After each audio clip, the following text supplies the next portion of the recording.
we believe about life. And most people are unaware because it all ties together with language. Every belief we have is simply a story that we've been told repeatedly, whether we've told it to ourselves or accepted it from somebody else. And so, again, it goes back to that language. Welcome to Shaping Freedom with Lisan Basquiat, the podcast where we help you unlock your potential and redefine what it means to be free. I'm your host, Lisan Basquiat. I'm a former corporate executive, a life strategist, and the founder of Shaping Freedom. With a background spanning corporate, artistic, and personal development, I bring a unique perspective to empowering others. Listen in to discover inspiring stories and practical insights that will help you reclaim your life and rewrite your narrative. My intention is for you to gain the tools and motivation to be free in your relationships, your communities, and within yourself. This, my friends, is Shaping Freedom. On today's episode of the Shaping Freedom podcast, I have the honor of welcoming an incredible athlete, NLP practitioner, and fellow lunatic, Chukky Okobi. Chukky brings a profound and unique perspective to his work as a mental and spiritual guide. He started his career as an NFL player for the Pittsburgh Steelers, but eventually found that his personal life was lacking a sense of direction and clarity. Then he discovered the power of neuro-linguistic programming, which is where we met. It's a modality that helps us to restructure and reprogram the ways that we use language to achieve the lives that we want to live. In this episode, I sit down with Chukky to explore the life after the NFL, what he discovered about his own spirituality, and how we can rethink and recreate our lives after our careers change. This is my conversation with Chukky Okobi.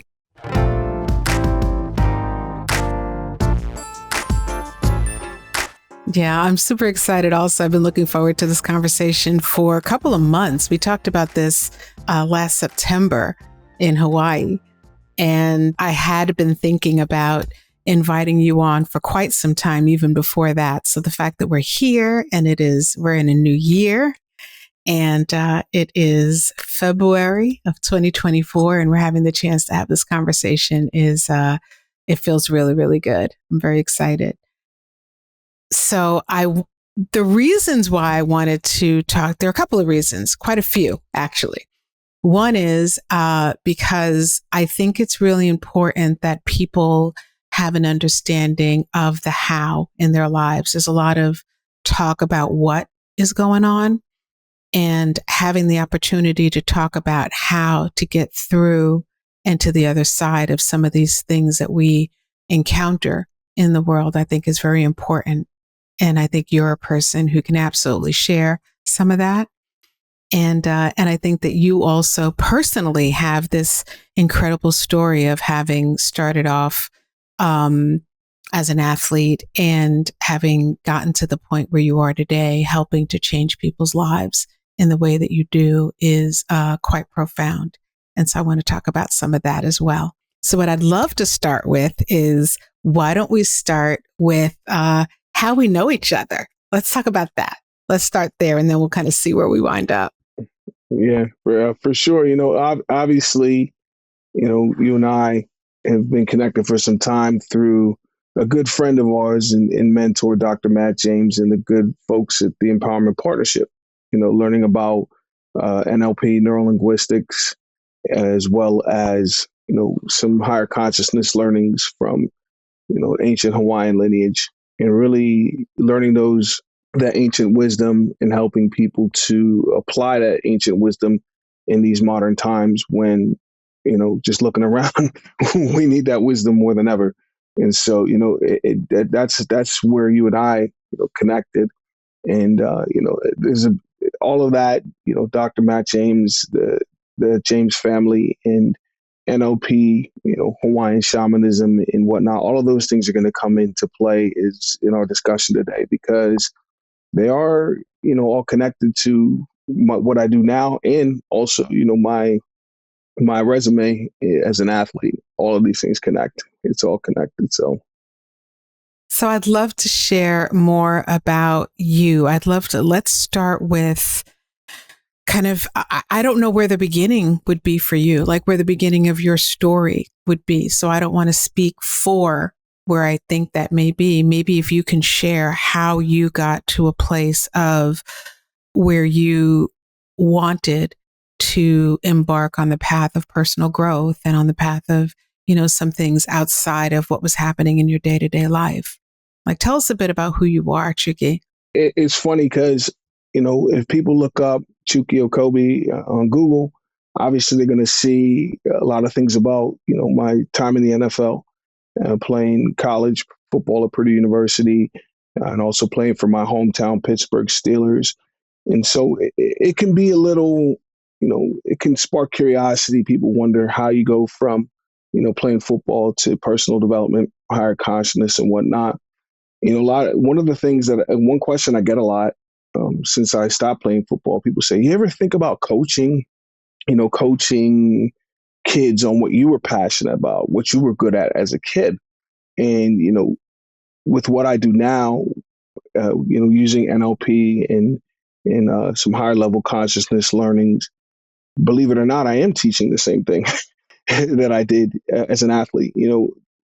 How any of us stumble upon these types of learnings in this path of personal development. In short, I know a lot of people can relate to finding these learnings when they're at a low point, when things are difficult, and you feel like, yeah, I'm running out of options here. And my story is really not any different. It all started back when I was in college, and coming out of high school, I was not a very highly recruited athlete. In the end, yeah, I played in the NFL and whatnot, but being a superstar wasn't always the story. I only had one scholarship offer coming out of high school, and that was to Purdue University, which I felt really grateful for, because my mentality at that time was, well, I could only play for one team anyway. So I didn't need everybody to want me, just needed this one opportunity. And so after my first year on the football team playing at Purdue University, the only coach in America that thought I was any good, at least that was my story, he resigned, and I freaked out. I mean, it was literally like the same feeling as like when my dad left when I was about 7 years old. And I was really going through a difficult time emotionally. I was only 18. I was just finished my first semester in college. And after about a week of feeling sorry for myself and crying in a bathroom stall in my dorm, I remember thinking to myself, listen, I'm here. I'm on this team. I still have all the opportunities to have everything I want in my career going forward. And even though I'm here doing all the things to prepare to play physically, so is everybody else. So I need something more. I need an advantage. I need something different, a piece of information that maybe none of my teammates or none of my competition knew anything about.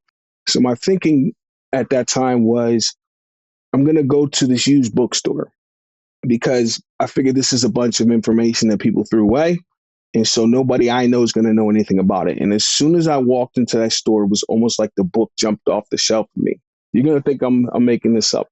The title of the book is The Secret of Creating Your Future by Dr. Tad James. And I was like, Oh, I was like, whoa, the secret to creating my future. This is exactly what I need. So I grabbed the book and sat down on the hardwood floor and just started going deeper into it. And so after a couple of minutes of reading, I remember putting the book down and saying, oh, I have no idea what this guy's talking about. He was talking about mindset and emotion and energy and all these things. And I'm like, maybe this isn't what I need. So I started to get up to go find something else. And all of a sudden I was just stuck. I mean, it was like I couldn't move. And the title of the book was like glowing at me, The Secret of Creating Your Future. I just was like, I got to know the secret. So I grabbed the book and just sat back down and went deeper and deeper, deeper into it until it all made sense. And then all of a sudden, it clicked. I said, I think I get it. What he's saying is the world you think is out there is actually all inside. It's in your mind. And by learning this secret that he was talking about, one can learn to control what's in their mind. And so my logic at 18 years old was, well, then if I learn this secret, I can control my world. And I bought the wow. book.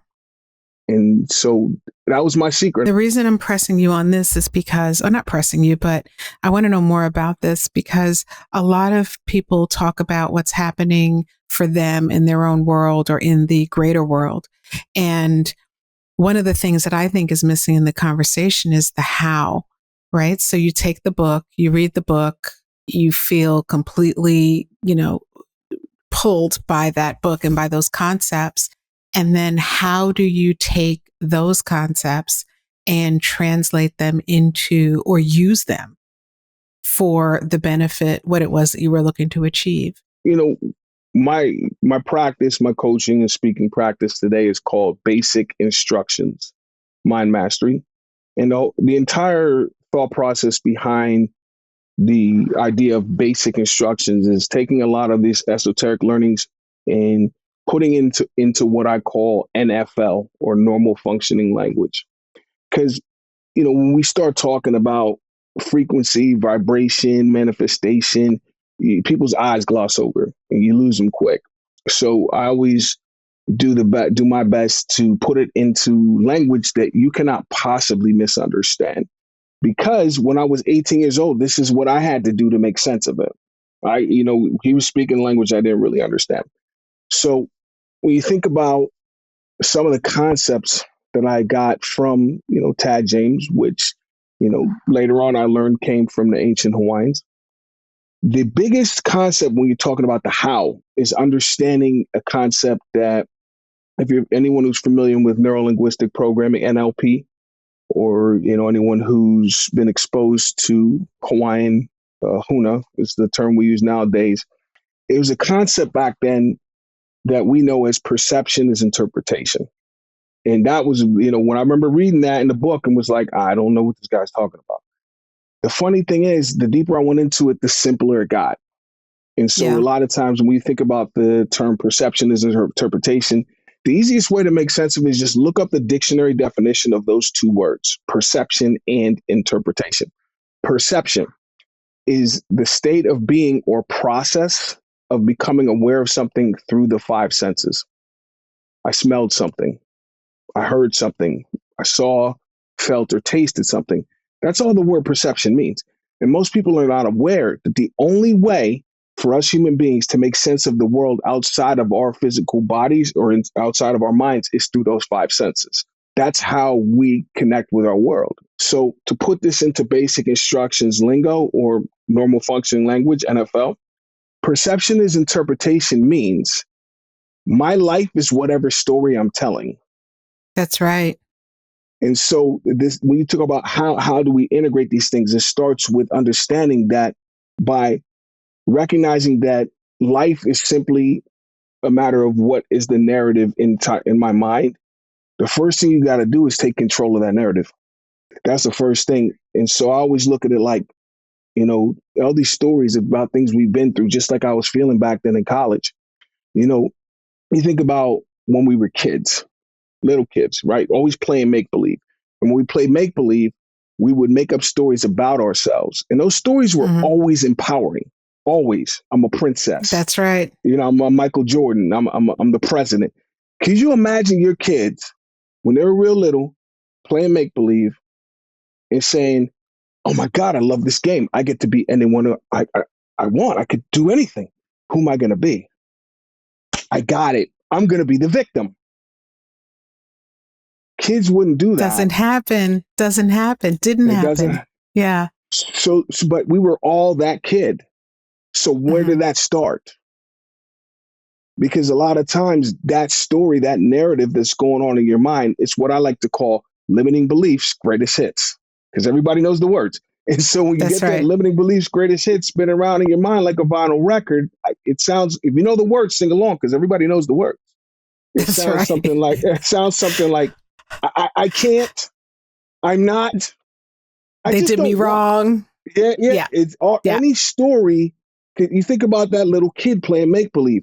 They would not consciously choose to be done wrong. They would not consciously choose to be a victim. And since we were all those kids, you recognize that you would not consciously choose that. Therefore, it cannot be true because you wouldn't choose that story. And once, learning from Tad James and learning his stuff from the ancient Hawaiians is really what set me on course to really take control of my life, my career, as a young athlete, and helped me to achieve everything I did, and even after sports was over and I went through a pretty difficult time, it was turning back to these concepts that helped me get out of that dark place and really recognizing that each and every one of us there's nobody else in here in my mind telling the story. There's nobody else in my heart feeling these emotions.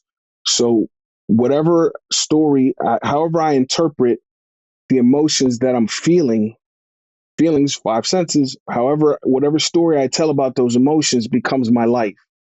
And so I just recognize that, whatever I'm feeling, it can't mean that I'm a victim because I would never choose that. Two quick questions what I really enjoy and appreciate about you, Chukky, is that you have this way, exactly what you're just doing, like taking these concepts that seem to be very esoteric and very kind of complicated and really bringing them down into language that anyone can understand and apply to their own lives. Like, how do I navigate this life in a way that brings me joy, in a way that feels good, and in a way that helps me to eliminate the things that are not in my best interest and bring in more of the things that are? I would love, what is NLP? What is neuro-linguistic programming? Well, neuro-linguistic programming, just to give people a point of reference, anybody that's heard of Tony Robbins if you haven't read Tony Robbins or been to a Tony Robbins event, you have experience with it. What NLP or neuro-linguistics programming is, again, breaking down the language. Neuro, refers to your neurology, your mind or your brain. Linguistics refers to language or communication. And programming refers to how that language functions. So neuro-linguistic programming is the study of how language affects your neurology, which that neurology, those nerves that run from your brain all the way through every aspect of your body, you realize that the words in your mind actually run your body and run your entire life. And so when you understand the nature of the language that you're using, the stories that you're telling yourself are really what's running your life. And so, NLP, again, it sounds scientific. It's so much simpler than most people understand. It's literally the study of the stories we tell ourselves and the study of how those stories we tell other people, how to communicate effectively. So I think that's one of the things that draws people to NLP, those of us who are interested in it, because we start to recognize the power that there is when you take responsibility and accountability for your life and for the way that you're experiencing the things that are happening in your life. Absolutely. Absolutely. It goes back to that old saying, what doesn't kill me makes me stronger. Well, are we telling the story about what didn't kill me are we telling the story about how it made me stronger, or are we talking about all the negative emotions we felt in that experience? Because whichever story you tell becomes your reality. So if you say, you say words, if you're continually communicating with yourself and with other people using language like I can't and I'm not, then that becomes your reality. And that the language that centers around lack, you're actually calling the energy of lack.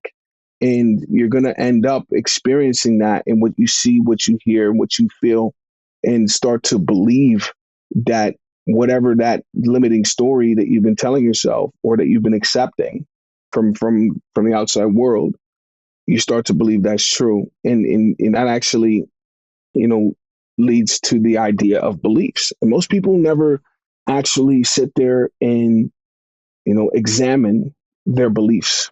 And when we're talking about belief, this is beyond religion. Religion is a construct. It's just like, what do you believe about yourself? What do you believe about life? And most people are unaware because it all ties together with language. Every belief we have is simply a story that we've been told repeatedly, whether we've told it to ourselves or accepted it from somebody else. And so, again, it goes back to that language. Like, what story have I been telling, whether I created it myself or whether I accepted it from somebody else, whether a parent or an ex of some sort, if you take it from the news. If you continue to accept these stories of limitation, then that's going to trigger the emotions that go with it. And those emotions become the vibration of you and the vibration of your life and everything that you encounter. What did you believe about yourself earlier that you were later able to change into something that was a little more positive for you? Growing up, I was first generation American. My parents are from Nigeria. Where did you grow up, Chukky? I was born in Pittsburgh, Pennsylvania, is where I was born. Okay. And so lived most of my life in Pittsburgh. However, when my parents split, we moved around a lot as a kid. And so I was a new kid in school all the time. I went to 6 schools before high school. So I got used to always being the new kid. And I developed a belief that I didn't fit in anywhere because of these continued experiences of being new and having to assimilate to a new way of thinking, a new way of being. I went to school, it was originally, I'm from Squirrel Hill, which is the second largest Jewish community in America, but behind Manhattan. And so grew up around a lot of, white people, Jewish people, which is not a problem. To me as a kid, I didn't know any different. So when my parents split and they, end up going to public school with inner city Black kids, I still didn't quite fit in because, I'm from, my family's African. They speak different. We eat different food. We have different ways of engaging life. So when I was with all white people, I felt like I didn't fit in. When I was with all Black people, I still didn't fit in. And so then you can see how that becomes a belief that I don't belong anywhere. The only time I felt like I belonged was when I was playing sports. And because not only, all of a sudden I went from, not really mattering in the chaos of what's going on with the adults at home to being seen as a leader. And, just within the context of a team, now I have this happy family that I was lacking at home. So all of a sudden I found a place where I fit in. It took me all the way to the NFL, to the Super Bowl and all those good things. And what I found out over time was, instead of looking at it as, oh, you didn't fit in with the white or the Black people, it's like, no, I learned what we call an NLP, requisite variety, and where I was able to build rapport with anybody. And so what I found later in life was that those experiences enabled me to fit in no matter where I go, that I could relate to people on all different levels. Like even as a speaker, I'll speak to, elementary, middle school, high school kids and be able to use basic instructions, normal functioning language to get these higher level concepts, make it so that they can digest that.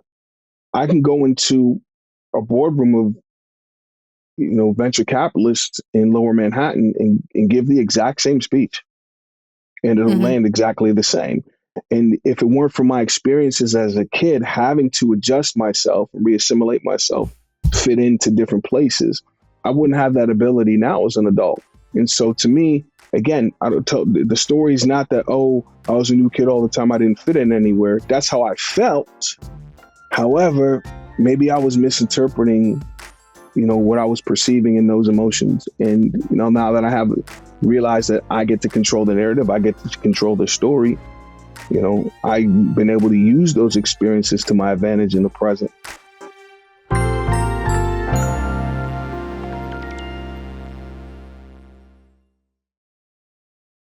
Do you know that we have a line of Shaping Freedom wellness products? Each are beautifully crafted and designed to support you in cherishing your mind, body, emotions, and soul. Carve out a sanctuary in your life with our Luxe sustainable yoga and meditation mats, essential oil candles, and more. Embrace self-care and reflection with every item, lovingly created to enhance your daily practice of spending time on you. Elevate your wellness journey with Shaping Sanctuary Collection because you deserve to feel balanced, nurtured, and inspired.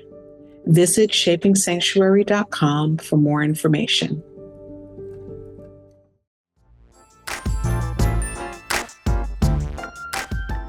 Yeah, I'm first generation also. My father was Haitian and my mother was Puerto Rican. And the first generation experience is a very different one because I think, and it's interesting, we've never had this conversation, but I share the same thought and belief actually that, this experience of being different actually helped me because it helped me to see the world in a broader way where I'm able to look at people at who the people are first.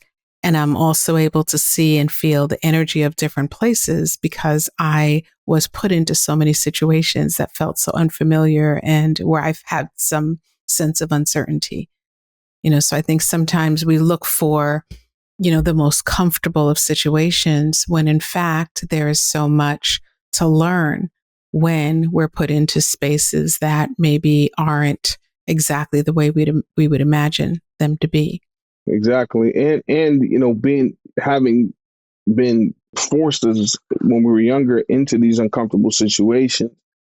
Now, when you find as an adult that you're feeling stuck, we have this awareness that that discomfort is a precursor to evolution and growth. Because I've been here before when I was in second grade or when I was in sixth grade or when I was in ninth grade. Right. I'm able to really mitigate that fear, if you will, of doing something new, opening myself up to learning something new, because by opening myself up to learn a new way of thinking, a new way of behaving, a new way of communicating, a new way of interpreting my emotions, that new piece of information, that wisdom is what's going to help me to get from where I am to where it is that I want to be. Absolutely. So so at 18, which is a beautiful age to start embarking down this path, how do you set the stage or kind of set the roadmap for what you're doing next in your life? Like, how have you been able to take that learning? Obviously, you applied it to an incredible career in football.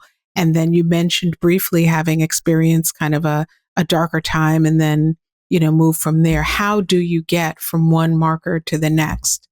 It's funny because a lot of the credit goes back to Dr. Matt James and what I've learned through him. Because when I first, encountered, NLP, well, the NLP.com in that school, first of all, I didn't know that Dr. Matt was Tad James's son. I had no idea. I didn't know there was any connection. Oh, really? I had no idea. Wow. And so it's an interesting story about the first time I met Dr. Matt and connected those dots. But, it was at a time, when, I had pretty much, in my opinion, hit rock bottom. I just lost some people close to me. And after I've been struggling with my identity, after having identified as an athlete for so long and then no longer having that, and so it was funny. It wasn't until after, going through therapy and medication. And, in 2016, I was hospitalized for, off and on for about 9 months, with a lot of different, interesting symptoms, which, they attributed to TBI, traumatic brain injuries from playing football. The real frustration from that experience was that every test that they ran, every medical test they ran, came back looking normal, yet I was suffering.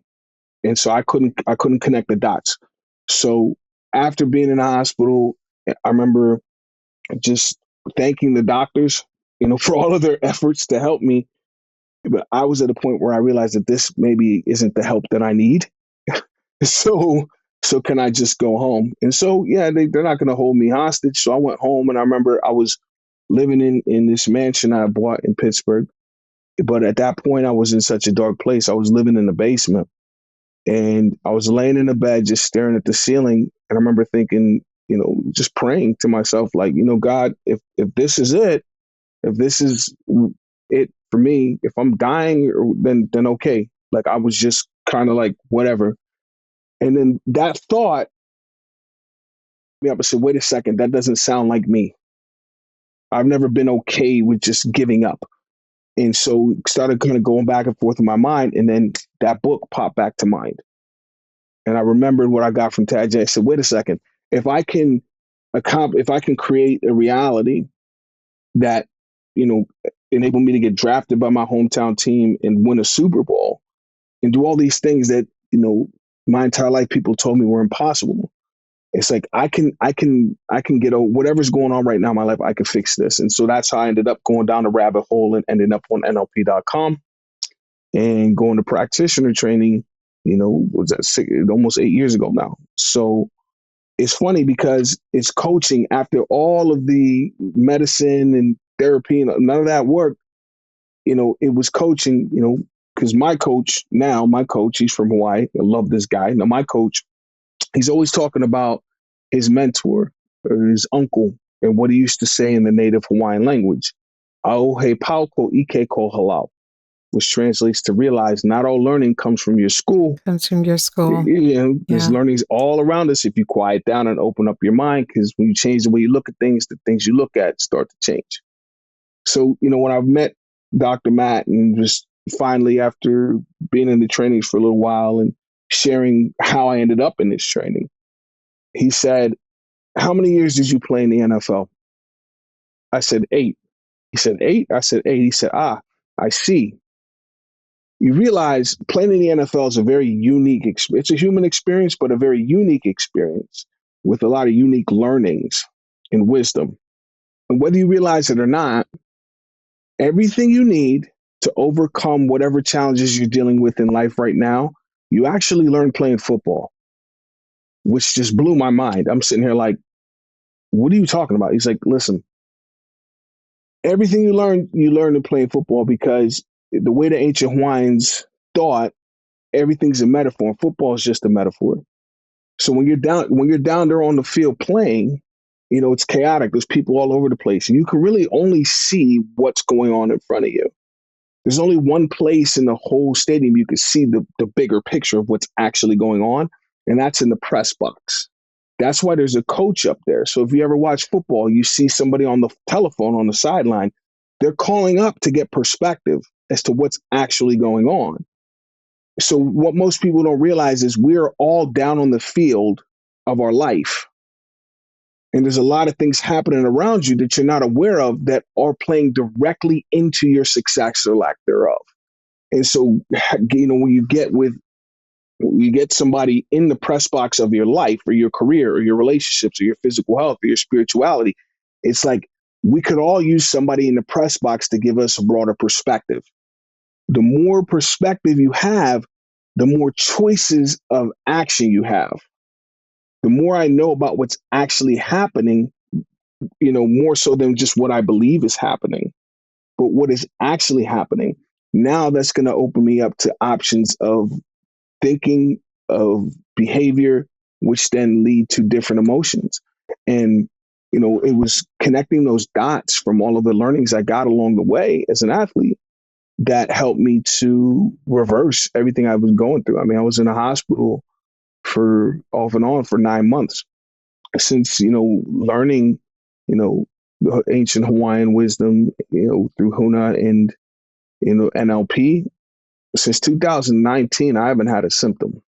Like everything's gone. The medical doctors couldn't do anything. And it was really learning what I didn't know that I didn't know that set me free. And so that's a big part of what I do now, is to help people to connect the dots on their life. They're on the line of scrimmage or down on the field of their life. As a coach, I'm providing a press box view. Let me give you a perspective of what's actually happening so that they can make better choices, make adjustments, and go back out there into their life and get different results. You talked about how you heard something, your own thought, but it didn't sound like you. Mm-hmm. And I think that happens a lot in life to people, or with people where, you're saying something, even you're thinking something, and I commend you for having had the discernment to know the difference between your voice and some other voice. Doesn't matter whose, right? Or where it came from, but this voice that actually is not you, the you that is not you. So I want to make sure that we say something about that, because there are so many people who are experiencing just that. Absolutely. It all goes back to all of the stories that we've collected throughout life. And so at that point, I just lost two siblings. A mentor of mine had passed away in a very short period of time. They say these things come in threes. So I just experienced number three. And so the thing is, any story that's not empowering, like I explained before, it cannot be me. Because the me that came into this world, my mother's son, as I like to put it, my mother's son wouldn't think that way. And so anytime I hear these stories, it lets me believe now, at that time, I didn't really make sense of it this way, but you can always make sense of things in reflection. It's what I was experiencing in that moment is what I call an emotional filter. It's an emotional filter through which I'm engaging my world. And so looking outside of myself through an emotional filter, all of the communication that's going out and the communication that's going in is going through this filter. And looking outside of myself through the filter is like looking out the window at the tree I see out there. I can see the blue sky, the white clouds, the green grass, the trunk. I can see it all clearly, or so I believe. But there's something in my view right now that is 100% there. We can all agree it's there, but I can't consciously see it. And that is the glass. So think about it like this. I think I'm seeing what's going on in my life clearly, but could it be through the unconscious filter of the glass? I mean, my emotion. I mean, the glass. And so the thing is, a lot of times when you deal with clients that come in and they're telling the story and I explain these things and they'll say things like, what do you mean it's a filter? My story's true. You weren't there. How can you tell me it's a filter? I said, there's actually a smoking gun piece of evidence. Again, go back to when you were that little kid playing make-believe. You would never choose to be a victim. So if you hear a story like that, there's got to be a filter that's making it sound that way, because you wouldn't consciously make that story up. And that's really, that's basic instructions. It's like, wait a second. You would never choose to be the victim. You would never choose to be incapable. You would never choose to lack. So any story about that means there has to be a filter that's making it sound that way, which means there's some emotion that I've been holding on to, something that I need to let go of, something I got to get rid of, clean this whiteboard off so we can paint a new picture. And that's what really, recognizing that voice, once you hear that negative story from you, about you, means filter. And that means it's time to do some release work and get rid of whatever's bothered you inside.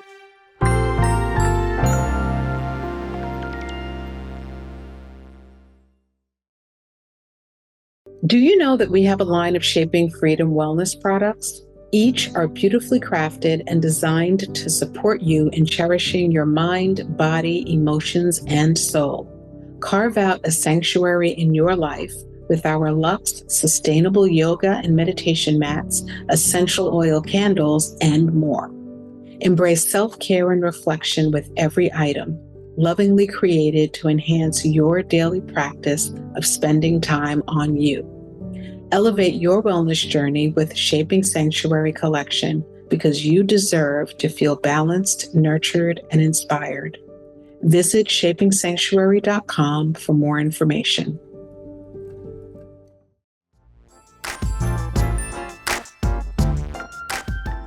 Wow. So you're an incredible coach. We know that. And if a person has the ability to, they should reach out to you and learn more about how you can help them. And for those folks who perhaps are not in a position, they're not ready or whatever, is that how a person would know that there's something going on when you start to hear yourself thinking or saying or allowing into your presence a negative story about yourself? Is that how you know that there's something going on? Yeah. I mean, to me, that's the biggest It's just thing. that simple. Because it's like when you listen to the story in your mind, don't fight it, just pay attention to it. And then ask yourself, do I like this story? Mm. And if the answer is no, well, then it's a filter. Let's do something about it. Yeah, Okay. you got I love that. Do some release, and that's it. I love that. Okay. Let's talk about identity for a second, because you mentioned that there came a point in time where you were struggling yourself with identity. I don't know if struggling may be the word I'm using. I don't know. You can use whichever feels good for you. But you talked about identity and how that had come up in your life. And I think there are those of us who are in this place of being identified in a certain way. And it can be as an NFL player. It can be as the sister of one of the greatest painters in the world, ever. It could be as a mother or, a dad, a husband, whatever, a lot of different ways.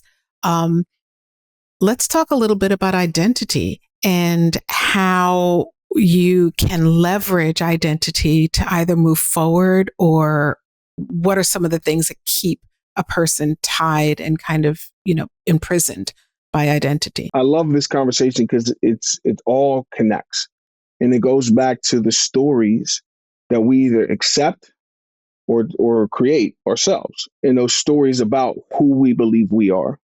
Because remember, beliefs are just the story we've told repeatedly. So it's easy to attach yourself to a certain narrative around yourself. So, professional athletes, which is a big focus of mine, with a lot of the clients I work with, it's recognizing that a lot of people start playing sports just like people start playing instruments when they're very young. When you're talking about sports, maybe 5, 6 years old, a lot of musicians start playing, instruments around that same time. And so realize that human being, by the time they're 25, so let's say they started at 5 and now they're 25, they have no conscious memory of not having a jersey number, of not playing some sort of position, or not playing that, not being a musician. They have no memory of their paradigm. Within their paradigm of their life, they've always been an athlete. And we especially men and adults in general, we tend to define ourselves by what we do professionally. So if I fight fires, then I declare I am a firefighter. If I teach people, then I say I am a teacher. Now, playing sports professional sports is a very unique experience, but that dynamic is the same. So I believed I was a football player. So just imagine if you're an engineer or an accountant and you're 30, 31 years old, and you get a call from your employer and it goes something like this. Hey, how you doing? Now, I know you didn't do anything wrong, but you're fired. By the way, you'll never work in this job again. I guess you're not who you thought you were, huh? Good luck with life. Click. What most people don't realize, because playing pro sports is such a unique opportunity, that's how 99% of pro sports careers end. 99%. There's only so many Kobe Bryants and Drew Breeses and Ray Lewises out there. 99% of athletes have to walk away not knowing at the end, their paradigm is shattered. And they say, I don't even know how to relate to the world anymore. And all of a sudden, you can imagine the emotions that come up, the filters that I was dealing with, to the point where all of a sudden I had beef with the entire world. It's like every relationship, business-wise, family relationships, romantic, everything started to fall apart. The thing is, there's only one common denominator, and that was me. And so what's wrong with me? Nothing's wrong with me. What's wrong is the story I was telling through that filter. And then all of a sudden that controlled my emotions and my behaviors, in my communication, which led to relationships breaking down, led to irrational thoughts, irrational decisions, which then affect you financially. And, one big thing in society, we talk about identity, especially when it comes to former professional athletes, is we hear stories about their issues with substance abuse or After they leave. after they Absolutely. leave. What we're talking about is the effect. Nobody's dealing with the cause. And that's why I've taken up that as my kuleana, my responsibility is to help people understand these dynamics so that they can regain control of their mind, their emotions, and effectively their life. Right. Because whether you're a former professional athlete or whether you're a former male person or corporate person, at the end of the day, if you have connected your identity and who you are to this thing that you do every day, it creates confusion. It creates issues for you in the world. And I think what I love about what you do, the work that you do in the area of focus that you have, is that so often in this world, people focus on what you see. You focus on the behavior, you focus on the anger that a person is showing, or the focus is on, what they're doing for a living. And what I love is that you go behind that, you get to the root cause of things, because that's really where the healing and the change and shift happens. Those external kind of things are only a reflection of what's happening on the inside. So if you can go there, then that other stuff kind of goes away.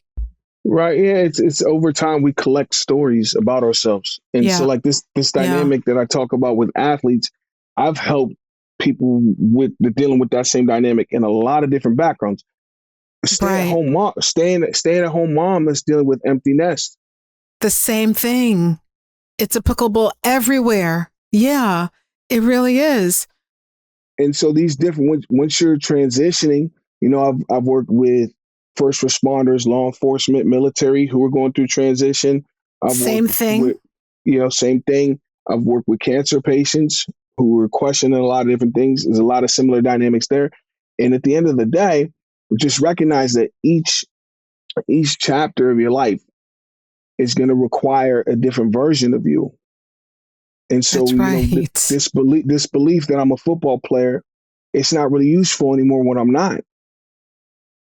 So that's where a lot of it's what I call Christmas lights. It's like tangled up Christmas lights, and that's how life feels. Like, God, what am I going to do about this? And I love the metaphor of Christmas lights because it presupposes that these lights didn't come like this.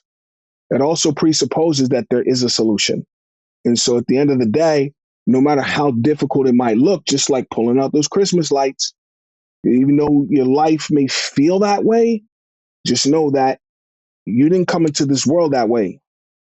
That we all came into this world rich, not with wisdom or money, but rich with innocence, without a scratch of experience. And so it's about getting back to that place. Because if you were there, if you came into the world that way, that means you have the ability to be, do, and have that level of clarity, that level of innocence, that level of wonder and curiosity about the future that we had when we were that kid playing make-believe. And we got to get back to that, really, and, harness that power that allowed us to be Superman or be Kobe Bryant or be a princess or be whatever we believe we could be back then. We still have the ability to do that. We just got to let go of it. We got to get all of those limiting beliefs, greatest hits, get those records out of your collection. No more I can't, no more I'm not, because you when you came into this world, when you were your mother's son or daughter, you didn't talk like that. That's right. I thought I was going to marry Michael Jackson or Lawrence Hilton Jacobs, and neither of those things happened. Right. But I don't think they were right for me anyway. It's okay. Yeah, we romanticized those characters throughout life. I sure did. I was like, Michael Jackson.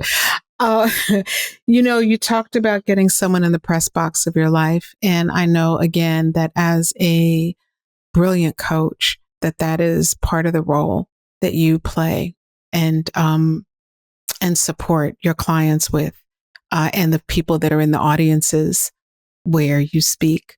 Can you, for a couple of minutes, can you riff a little bit on this press box?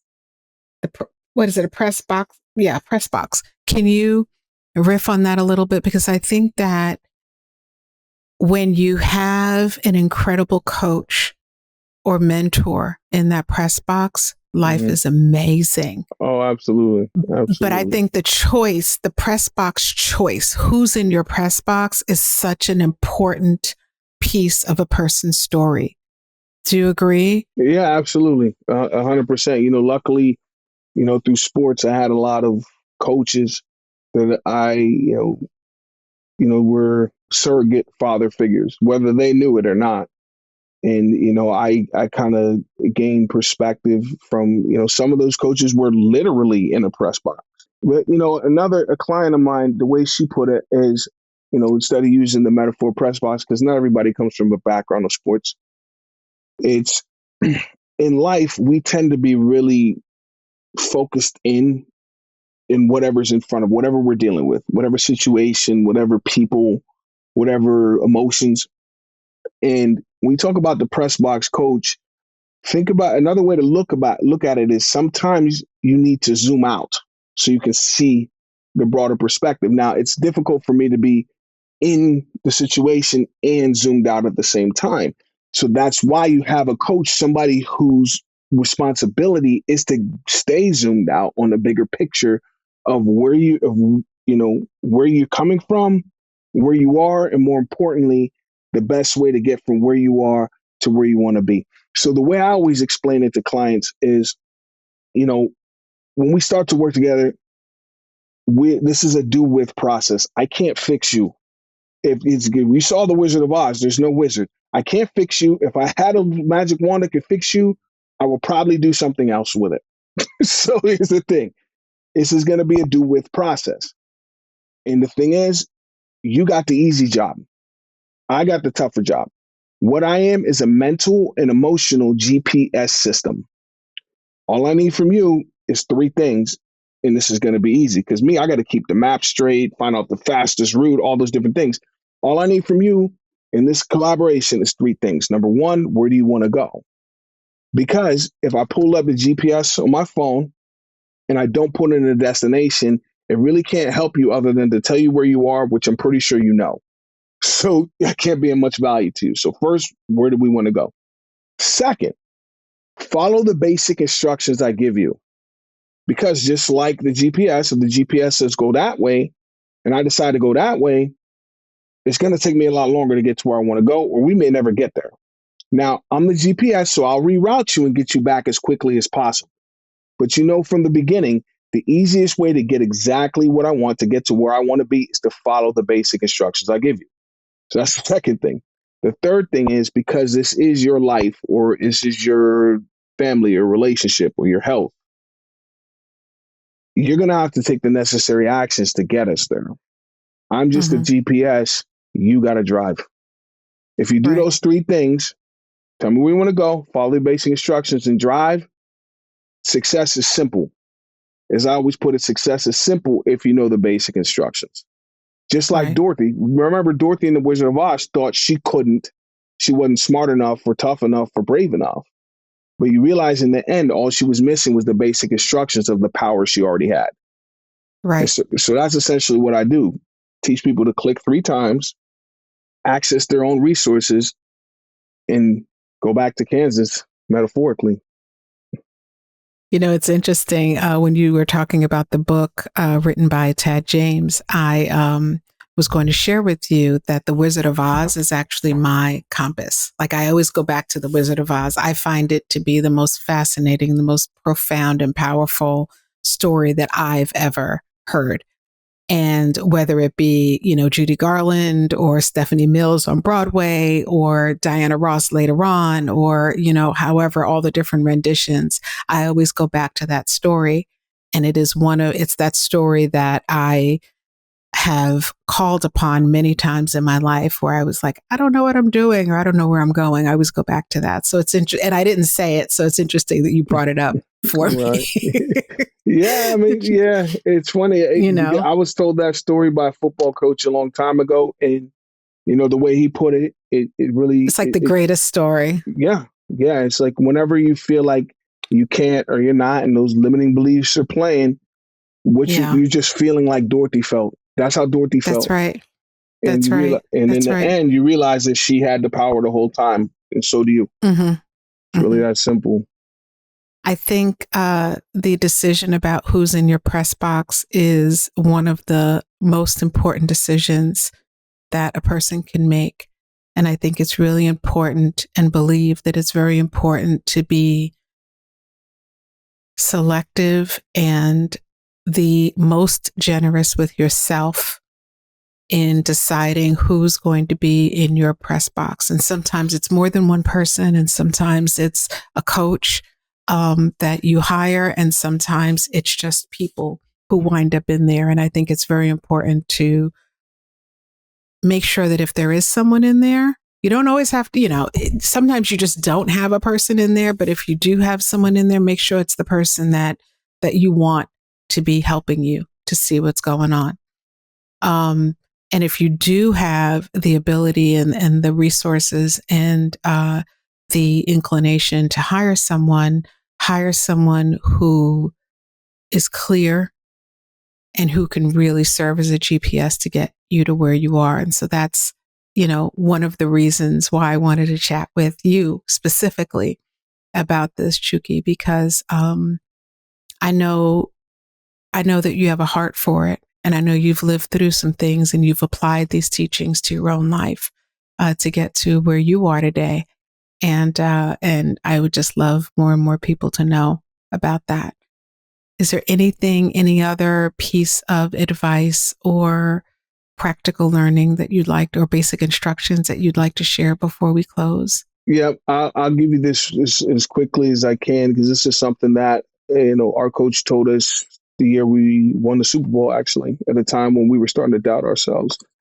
And he came in and he said to us, guys, when you think about where you're at in this season right now, realize that you don't know what you don't know. And believe it or not, it's what you don't know that you don't know that's running the show called your career in your life. So think about this for a moment. Since you don't know what you don't know, how do you know what you believe you do know is right?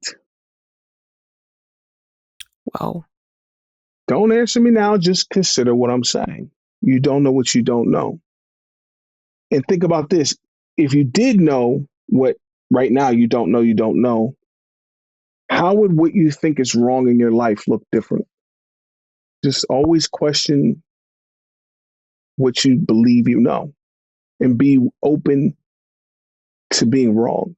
Because a lot of times the choice is, would I rather be right or happy? I love that.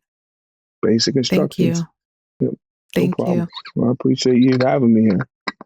I have enjoyed having this conversation with you so much. It's everything that I thought we would be talking about and so much more. I really do appreciate you as a human being, as a man, as someone who is walking your path and doing so with integrity and with heart. It means a lot. And I really appreciate it. So thank you so much for being here. I appreciate you having me. I appreciate, all of your sentiments. And if there's anything I can do to help you or anybody who's relying on you in their press box, or just as a North Star and a guide to help them find their path, I'm all in. So I received that. That. Thank you. Yeah, absolutely. Thank you for having me. I appreciate it.